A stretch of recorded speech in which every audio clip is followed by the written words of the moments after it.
So good afternoon, my name is Jody and I'm the coordinator for the FORTE study at Metro Minnesota. And I'd like to thank Kristen and the FORTE staff for the opportunity to share how we operate with FORTE at our sites. So today I'm going to run through where to begin to identify patients, what to say to patients, and how to build a referral network and keep your providers engaged. And then lastly, I'm going to talk about some barriers that I encountered. So our first step was to reach out to our GI department heads. We sent out a quick introduction of the study and talked about myself.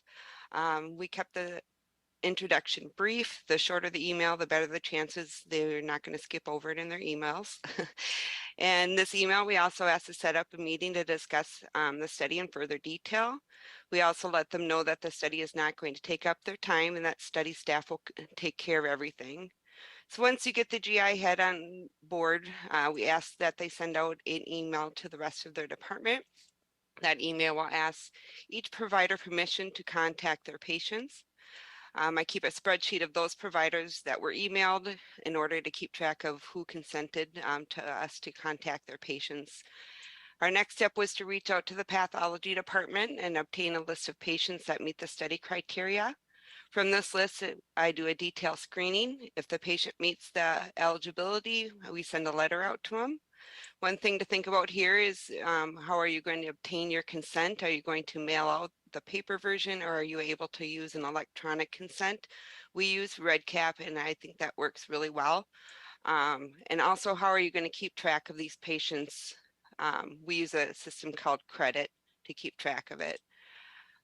We created a letter that we sent out to the patients, and these are the key points that we put in our letter. And I know this letter is now available on CTSU, but we introduced the study. We used the GI doctor's name. We let them know that their GI doctor gave us permission to contact them. We kept the letter brief.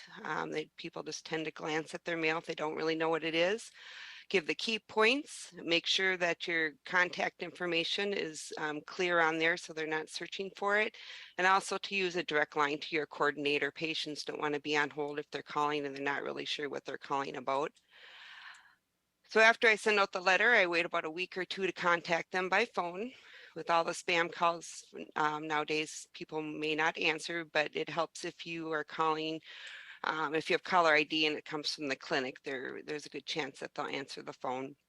I just quickly introduce myself and let them know why I'm calling. I just say, hi, this is Jody from Park Nicollet Research. How are you?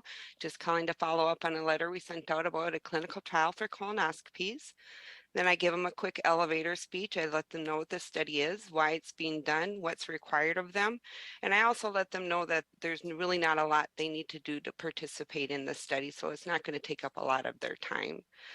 If they have any interest, I ask permission to email them a copy of the consent to review.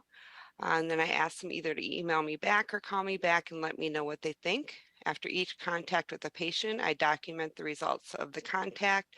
For example, if they declined, why, or if a consent was emailed to them, or any personal information I get from them to help me personalize the next contact I have with them. Some patients I never hear back from, even after I try reaching out to them a few times. Here are two of the most common questions I get when I'm talking to the patients. I hear these two. My doctor said that I need to have one in 5 years. I just reply with, there is study criteria that you must meet and be considered low risk, and your GI provider feels that you meet these criteria and it would be okay for you to participate.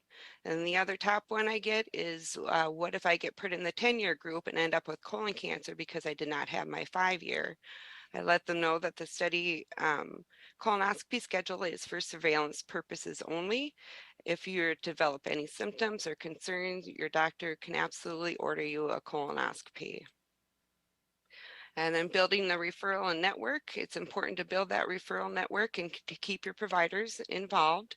I suggest starting small with one site. So once you get that one provider on board, you're able to pull them in to answer questions from other providers and let them know that they are on board with the study. Keep them informed with follow-ups on any study progress. Let them know that you really appreciate their participation. And if you're able to attend any of their meetings, I would go. The more they see your face, the more they will remember the study. Also, you may have them put brochures in the office, or even ask your providers if they would be willing to give that patient the brochure at the time of the appointment. Here are the few of the barriers that I've encountered. Majority of the patients, this is number one, is they would only do it if they can be guaranteed to be in the 5 and 10-year group. My second barrier is patients not answering the phone call or returning phone calls when I call them. And then keeping track of multiple patients, like did they get their study blood draw done? Did they get their kit? Did they return them?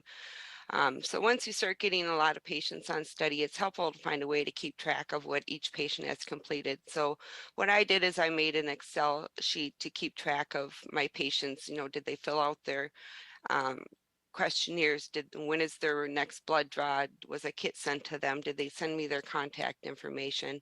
And then I also have on there, are they in the 5 and 10 group, or are they just in the 10-year group? So it's a quick glance and easy to look at without having to scroll through each individual patients.